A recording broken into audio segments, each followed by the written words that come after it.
Saka talagang namang binabalik-balikan ng mga customer namin kasi dahil sa bukod sa malinis, talagang maayos.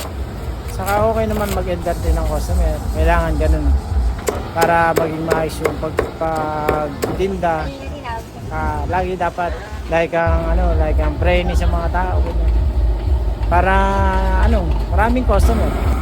Saka talagang maproseso na talagang pagtatrabaho, nakakapagod pero okay lang, masaya naman. 4.5 lang yung pagpapakulo pa lang, paglaga pa lang ng karne namin, tapos kaya matagal na proseso talaga. Kailangan tutukan ng pansin para talaga quality at saka masarap talaga yung pagkakagawa ng paninda namin. Sa pagpiprito matagal din, halos naabot kami ng mga 7 oras ganyan pagpiprito. Sa normally na araw nakaka 25 kilos.